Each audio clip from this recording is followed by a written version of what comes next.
บายดีเนาะมาอยู่กับสร้างสายอีกละคิมมีสร้างสายมาอยู่คิมของคือเก่ามาอยู่คิมของมื้อนี้สร้างสายว่าสิไปทางนั้นเนาะทางหลังนี่เนาะว่ามื้อนั้นเขาไปอยู่ทางมือนั่นเนาะเขาไปทางนั้นเนาะมือนั้นมื้อนี้สร้างสายว่าสิไปทางนี้ว่าสิไปทางนี้บัดนี้มื้อนั้นละแม่นเขาไปทางนั้นเนาะเอาไปทางนั้นเป็นทางเฮือเนาะพาพี่น้องเขาไปเบิ่งอยู่ด้านทางนี้เบิ่งว่ามันเป็นแนวไหนเดี๋ยวไปเบิ่งน้ำกันเดินทางมาทางนั้นเนาะพี่น้องเขาก็จะเบิ่งเนาะว่าไปทางนั้นมันที่เป็นยังไงเดี๋ยวเขาไปเบิ่งน้ำกันว่ามันเป็นแนวไหนมาก็จะขึ้นน้องหมาหมาขึ้นก็หมาเนาะที่รู้จักไปน้ำตลอดหมาก็ได้จะขึ้นน้ำบุลึงมือซ้ายไปเลยเราสร้างสายวันนี้คือคนโบมาเล่นหลายเขาคือซิเป็นไปทางอื่นบ่ซิไปเล่นอยู่ทางอื่นมันมีอยู่บึงท่านหลวงก็มีเนาะเดี๋ยวคนมักไปเล่นทางนี้คนกับชิโบคอยมาแลนคือตะกี้แล้วตะกี้คนมาแลนหลายทางนี้เดี๋ยวนี้คนเริ่มหน่อยลงละนี่เป็นก็มาหาป่าของคนใหญ่เป็นมาแลนมาหาป่าน้ำเดี๋ยวเขาไปเบิ่งทางนั้นกันคนหน่อยเนาะแล้วก็เริ่มมีป่าขึ้นข้างทางนี่ก็เป็นโรงแรมเหมือนโรงแรมแลนด์มาร์คเนาะโรงแรมแลนด์มาร์คอยู่คิมของเนาะแลนด์ตรงนี้มันยามเช้าประมาณอยู่7 โมงเป็นวันเสาร์รถไม่ค่อยหลายปานใดแต่ที่สวยๆพุ่นแหละประมาณ7 โมงครึ่ง8 โมงรถก็เริ่มเยอะหลายแล้วทางคิมของทางนั้นก็เป็นฝั่งไทยเนาะเป็นฝั่งไทยบู๊ว่าเป็นเมืองไหนพูดได้ว่าเป็นหนองคายเนาะแต่บู๊ว่าเป็นเมืองไหนแล้วเขาเพิ่งนับกันไปเรื่อยๆเราก็ไกลเติบจากจุดที่เขาเริ่มมาเพื่อสิไปฮอดส่วนเจ้านุวงศ์ไกลเติบเนาะแต่ขี่รถจักรไปตามทางยางสิแหละเขามีคนออกกำลังกายทางมันก็จะเป็นมุมโค้งของแคมป์ของมุมโค้งทางนั้นมุมโค้งแคมป์ของฝากนึงก็เป็นประเทศไทยที่เป็นห้านอาหารทางเหนือของแลนด์มาร์คเนาะของโรงแรมแลนด์มาร์คมีป้ายว่าช่วงนี้คือว่าปลาให้หยาขึ้นหลายเป็นห้านอาหารทางเหนือห้านอาหารอยู่ทางเหนือจะคือว่าปลาให้ปลาเป็นหลายนี่ก็เป็นโซนอีกโซนหนึ่งของโรงแรมแลนด์มาร์คเนาะส่วนหนึ่งของแลนด์มาร์คชื่อโรงแรมเนาะเป็นวันใส่ว่าแลนด์มาร์คคือโรงแรมซื้อห้านอาหารเพิ่นเนาะเป็นตั้งใส่อันที่ทางเนื้อที่ว่าเป็นเฮ็ดเป็นห้านอาหารบางที่นี้ปลาให้ห้างแล้วคือสงสัยคือซีเมนนักท่องเที่ยวมาหน่อยเพราะว่าตรงหมู่บ้านเขาช่วงนี้มันสิว่าจังใดเป็นเศรษฐกิจเป็นย้อนน้ำมันขึ้นเนาะย้อนน้ำมันขึ้นแหละเครื่องของอื่นๆเลยแพงไปตามกันแล้วก็เลยนักท่องเที่ยวบ่ค่อยมาเที่ยวแบบนั่งกินอาหารแบบหลายแล้วสุดหลายก็มาเที่ยวแบบย่างไปลิ้นไปยังไปเบิ่งสถานที่สำคัญสถานที่บูฮานเนาะก็เป็นสิไปแนวนั้นเนาะใส่ใจไปแนวนั้นส่วนอยู่กินแล้วแม่นกินของที่ว่ามันถือเนาะนักท่องเที่ยวก็ได้เพราะว่ากินข้าวน้ำห้านอาหารน้ำโรงแรมที่ว่ามันเหมือนอยู่แน่มันก็แพ พงถือว่าประหยัดงบหนึ่งละในการท่องเที่ยวในการเดินทางนี่ก็สิเป็นเงินผักเนาะเงินผักของแขกที่มายามถามเพิ่นว่าที่จากใจกับบุ้งได้ยินเพิ่นว่าฉันเป็นเงินผักที่ว่าแขกที่ว่ามายามแขกของรัฐบาลที่ว่ามายามเพิ่นก็ให้มาพักอยู่นี่หรือว่าเดี๋ยวนี้เพิ่นเปลี่ยนเป็นรีสอร์ทเป็นระบบเดี๋ยวขี่ไปกันเรื่อยๆเนาะเบิ่งกันเรื่อยๆข้างหน้านั้นที่เราเห็นตั้งข้างหน้าอย่างเป็นโรงแรมดอนจันทร์ตัวนั้นโรงแรมดอนจันทร์ว่าดอนจันทร์พาเลทข้างๆนี่ก็จะเป็นมุมไม้เป็นป่าไม้ส่วนใหญ่ที่เป็นมะขามยังมะขามแดงจุดนี้ก็จะเป็นจุดที่เพิ่นกำลังสิพัฒนาเนาะพัฒนาสร้างให้เป็นบนขายเครื่องบนอย่างอีกนั่นแหละ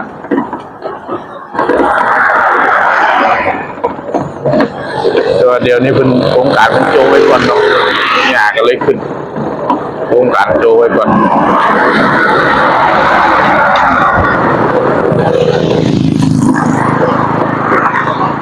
เราก็สิขี่ล้อไปตามแคมทางย่างของคนย่างคนเล่นไปเรื่อยๆนี่แหละเป็นตัวสีฮอดบทสวนเจ้าเนาะแต่ที่ยากแน่ครับยากแน่ก็ถ้ามันเป็นโบที่จริงเขาบ่ให้รถจากรถนั้นแล่นเฉยนี่เนาะยากเดินหน่อยนึงแต่ยังมีคนมาเล่นมาออกกำลังกายอยู่แต่ว่าโบหลายคือเมื่อก่อนคนเริ่มเบาบางลงโบหลายชุดนี้เพิ่นก็บนหญ้าขึ้นหลายๆเนี่ยเพิ่นก็วางก่อนคือเพิ่นสิเฮ็ดเป็นห้างขายเครื่องชุดนี้เดี๋ยวเพิ่นมาอ้อมสังกะสีไว้นี่เนาะตัวสิเฮ็ดเป็นบ่อนขายเครื่องแต่ว่ามาบัดนี้คือว่าโจ้ไปอีกเนาะสงสัยเป็นนำเศรษฐกิจที่ว่ามันทุกอย่างแพงขึ้นเนาะเพิ่นก็เลยโจ้ก่อนสงสัยจะเดี๋ยวทุกอย่างกลับมาเป็นปกติแล้วก็น่าที่มาเฮ็ดต่อมาฮอดจุดนี้ก็เริ่มเห็นคนออกกำลังกายหลายขึ้นนะครับถือว่าไกลเติบเพื่อโซเชียลฮอดส่วนเจ้าอนุวงศ์เนาะแต่ว่าตอนนี้เขาก็มาใกล้แล้วล่ะใกล้ซีฮอดแล้ว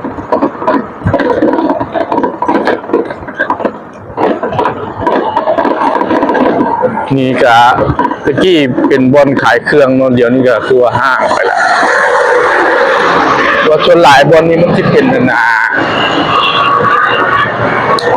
เขามักมากินดื่มเนาะห้างแถวนี้เขามักเฮ็ดเป็นห้างเหล้าห้างเบียร์ห้างกินดื่มแต่ว่าคันมาขายเครื่องแบบธรรมดาขายบ่ค่อยมีคนเข้าซื้อเนาะเพราะว่ามันบนยางมันหน่อยคือหลายคนสิไปโซนนะโซนบนสวนเจ้าในวง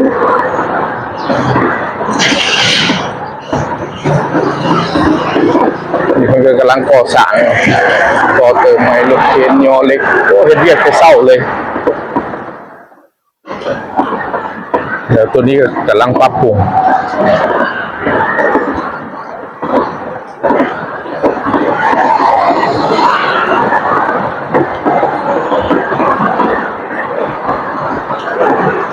อยู่นี่เพิ่นใช้เป็นแรงงานชาวโรฮิงญาเนาะ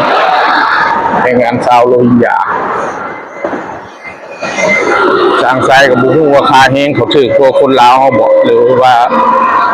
แต่ว่าเห็นเงินนายจ้างหลายคนว่ากับบ่ถือดอกแต่ว่ามันเว้าเรื่องเขาเจ้าว่าจะได้เขามาจากต่างประเทศแล้วเขาดูมันนะก็แบบลาวไปต่างประเทศเนาะลาวไปต่างประเทศก็สิดูมันคือกันแต่อยู่บ้านตัวเองก็พัดคงซื้อว่าขี้ข้านเนาะก็เลยออกนอกประเทศ ของนอกประเทศแหละมันจึงดูมันเนาะที่เป็นแนวนั้นเบิดทุกประเทศแหละอยู่ในประเทศตัวเองแล้วมันสิขี้ข้านมันมีบ่อนไปลิ่นไปเที่ยวหลายมันมีบ่อนนะผู้บ่อนไปหลายว่าซั่นซะผู้บ่อนไปหลายก็เลยว่า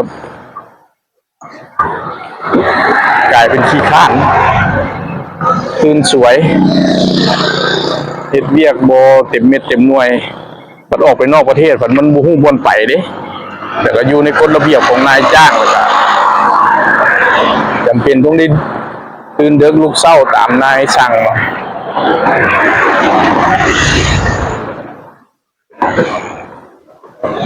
โอ้เดี๋ยวนี้เพิ่นเฮ็ดทางลงเฮ็ดหาวอันนี้เฮ็ดใหม่เนาะเดี๋ยวเขาสิลงไปได้บ่เนี่ยโอ้ลงได้อยู่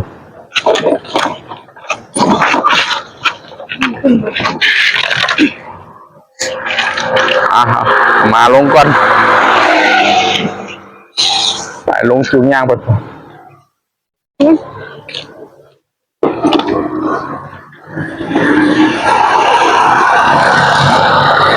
มาก็มานำแต่ว่าสร้างทรายซอกทางนี่ฮอดสวนเจ้าอนุวงศ์ละฮอดละแต่บ่เห็นคนแล่นหลายถ้าไปจุดนั้นเขาก็จะเห็นคนแล่นหลายอยู่ใช้เวลาอยู่10 ปลายนาทีพุ่นเนาะเดี๋ยวขี่รถจักรมาเอาเดี๋ยวเขาไปเบิ่งบนจุด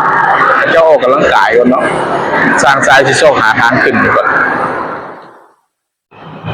มาเขาได้มาฮอดจุดที่ว่าคนหมักมาเล่นมาย่างแล้วมาฮอดจุดนี้แล้วมีการจะสิเป็นเพิ่นสิขยายนะส่วนลิ้นส่วนนั้นออกไปเนาะเพราะว่าเห็นเพิ่นขุดปรับพื้นที่อยู่เนาะสิจะก่อสร้าง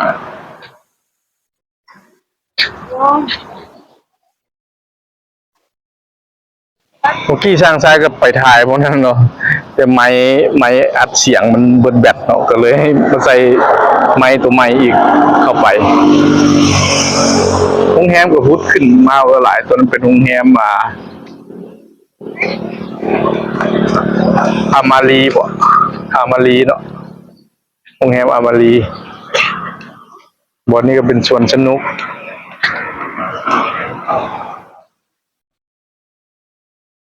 ยามมื้อแลงเนาะคนจังมาลินช่วงนี้เขามายามเช้าเนาะตอนมายามเช้าคนสิบ่หลายฝากนั่นก็จะเป็นจุดบนเพิ่นขายเครื่องเสื้อผ้าขายโทรศัพท์แนวกินแน่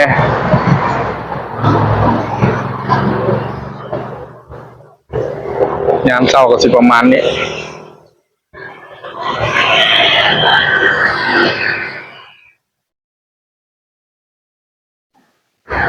มาก็มาอีกเลยก็ฝากพี่น้องเขากดไลค์กดแชร์กดติดตามให้ช่างทรายเด้อขอบใจพี่น้องเขาหลายๆ